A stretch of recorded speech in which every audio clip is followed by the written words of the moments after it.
ప్రజానీకానికి అందరికీ నా నమస్కారాలు. నేను ఒక 4 నెలల నుంచి ఆల్మోస్ట్ బెడ్ మీద ఉన్నా. గొంతుకి ఆపరేషన్ జరిగింది, మాట్లాడలేని పరిస్థితి. ఇప్పుడే కొంచెం నా గొంతు వస్తూ ఉంది. అయినా ఇంకా 1 మంత్ 1.5 మంత్ ట్రీట్మెంట్ చేసుకోవాలి.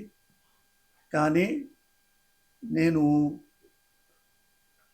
ఈ 3-4 రోజుల నుంచి నారా చంద్రబాబు నాయుడు గారు మాట్లాడుతున్న మాటలు నేను విని నాకేమాత్రం శక్తి లేదు. అయినా శక్తికి తెచ్చుకొని మీ ముందుకి కొన్ని చెప్పడానికి వచ్చా. మీరు తెలుసు, నేను జగన్మోహన్ రెడ్డి గారి అభిమానినైనా, ఆయన కార్యకర్తనైనా, ఆయన పొరపాటు ఉన్నా కానీ తెలియజెప్తా. అలాగే ఆంధ్ర రాష్ట్రంలో ఈయన ముఖ్యమంత్రి కాబట్టి ఆయన చేస్తున్న రాజకీయాల గురించి నేను మళ్ళీ చెప్పాలని ఓపిక తెచ్చుకొని మీ ముందుకు వచ్చాను. ఈ మధ్య తిరుపతి మీద పడ్డారు. లడ్డు గురించి ఒకసారి, భారతదేశం మొత్తం లడ్డు గురించి.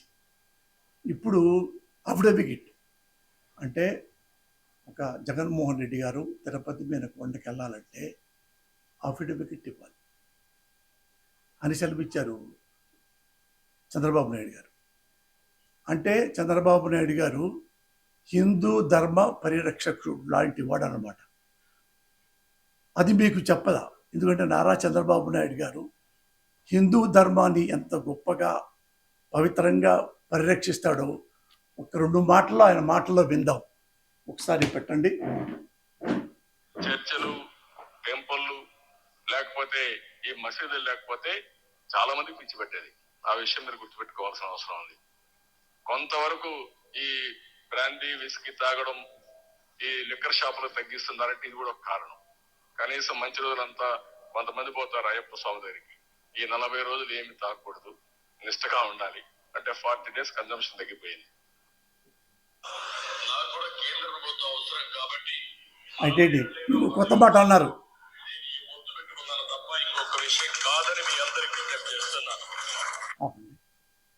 రెండోది ఏంటంటే, నాకు ఏ పార్టీల్లో కలవాలని లేదబ్బా. వాళ్ళే ఢిల్లీ నుంచి మోడీ గారు పరిగెత్తుకొచ్చి, రాహుల్ గాంధీ పరిగెత్తుకొచ్చి, బాబు గారు మీరు మాతో కలవండి అంటేనే నేను ఈసారి బీజేపీతో కలిసి అని సెలవిచ్చారు. అది తెలుసు మీకు బ్యాలెన్స్ ఏంటో. ఆయన ఢిల్లీ వెళ్ళి ఎలా అమిత్ షా కాళ్ళు పట్టుకున్నారు, మోడీ కాళ్ళు ఎలా పట్టుకున్నారు, ఎలా దండం పెట్టారో మీ ఫుదలు కూడా మీకు తెలుసు. ఫస్ట్ది హిందూ ధర్మ పరిరక్షకుడు కదా ఆయనకంట. చాలామంది అయ్యప్పలో మాలేసుకుంటున్నారంట.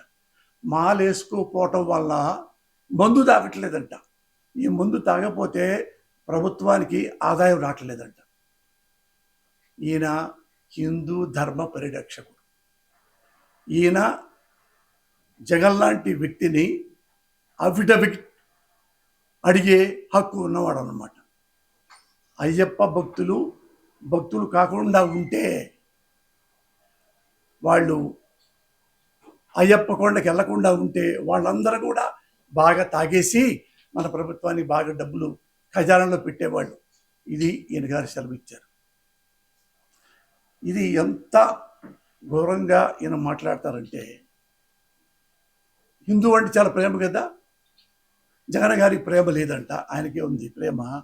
ఈయన ఒకసారి ఎలక్షన్స్లో, నాకు 40 ఏళ్ల నుంచి, నాకు చిన్నప్పటి నుంచి ఈ అవగాహన ఉంది, గుర్తుంది. ఇంకా ఈయన డైరెక్ట్గా మసీదుకి వెళ్ళారు.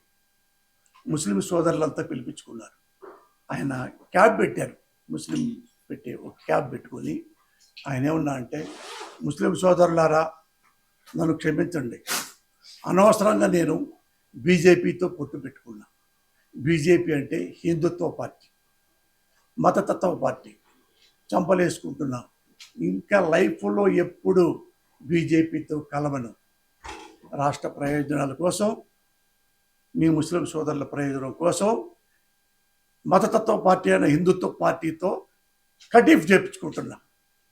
ఇంకెప్పుడు జీవితంలో బీజేపీతో నేను పొత్తు పెట్టుకోను, అల్లా సాక్షిగా అని మసీదులో చెప్పాడు. మసీదు నుంచి బయటికి రాగానే ఢిల్లీ వెళ్ళిపోయాడు. ఇక్కడ మాటలు ఎక్కడే. మళ్ళా మోడీతో వెళ్ళాడు, ఓడిపోయాడు. మళ్ళీ మసీదుకి వచ్చాడు డైరెక్ట్ ఎలక్షన్లో. ఒకసారి పొరపాటు చేశాను, అది రాష్ట్ర ప్రయోజనం కోసం మళ్ళీ కలవాల్సి వచ్చింది, ఇక నేను కలవను. మోడీ అంటే కేడీ అంటే మోడీకి భార్య లేదు, మోడీకి బిడ్డ లేదు, నాకున్నారు అని మోడీని, అంటే ఇండియాలో వన్ ఆఫ్ ద హానెస్ట్ పొలిటీషియన్ని ఎంత ఘోరంగా తిట్టారు మీకు తెలుసు. హిందుత్వాన్ని కూడా తిట్టారు ఆయన, హిందుత్వ పార్టీ, మతతత్వ పార్టీ. మోడీ గారికి మతం ఉంది, మతం మీద అభిమానం ఉంది, తప్పులేదు. ఆయన దేశభక్తుడు, దైవభక్తుడు.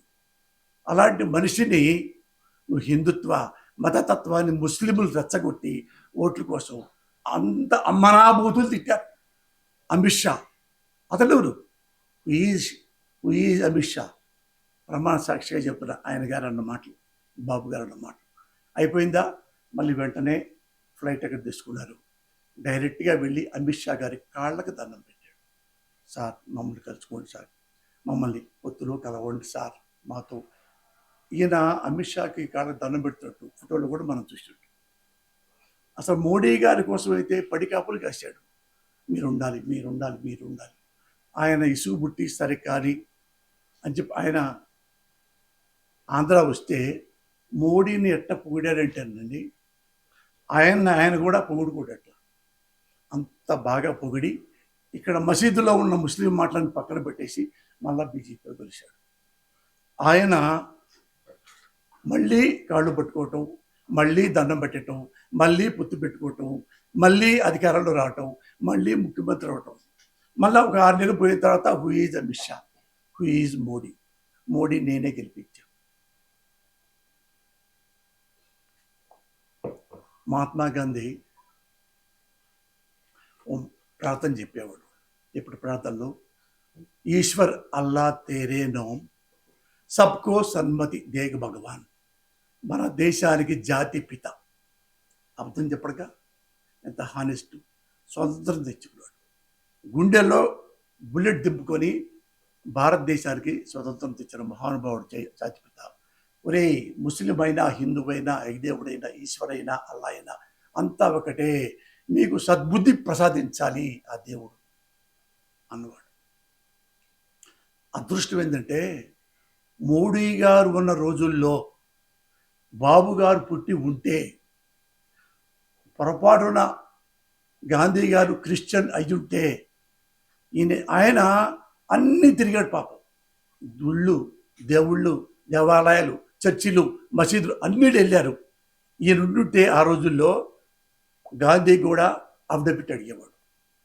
ఇదొకటే కాదు, ద గ్రేట్ అంబేద్కర్, ఆయన ఇలాంటి బాబులు నారా చంద్రబాబు నాయుడు పుట్టుకొస్తారని తెలిసే బాగా స్ట్రాంగ్గా రాజ్యాంగాన్ని రాసి దళిత జాతిని, బడుగు బలహీన వర్గాల వాళ్ళని, 2 పూట్ల అన్నం తినలేని వాళ్ళని, వాళ్ళందరికీ హక్కులు కల్పించి ఈ రోజుల్లో కనీసం ఇప్పుడు భారతదేశం ఏమాత్రం సంతోషంగా ఉందంటే because of Ambedkar, because of ఆ రోజుల్లో అతను పుట్టకపోవటం భారతదేశం అదృష్టం.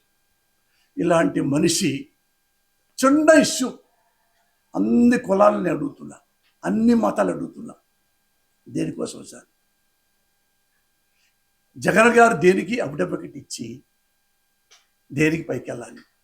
రోజుకి కొన్ని వేల మంది, లక్షలాది మంది ప్రజలు భక్తుల రూపంలో దేవుని చూడటానికి వస్తే వాళ్ళందరినీ గేటు పెట్టేసి సినిమాలో టికెట్ లాగా అఫిడవిట్ కావాలి అని అంటున్నారా? ఓన్లీ ఒక్క జగన్కి ఎందుకు? ఇంకొకరు ఒక మహానుభావులు చెప్తున్నారు, జగన్ ఇస్తే తప్పే ఉంది. తప్పు లేదు.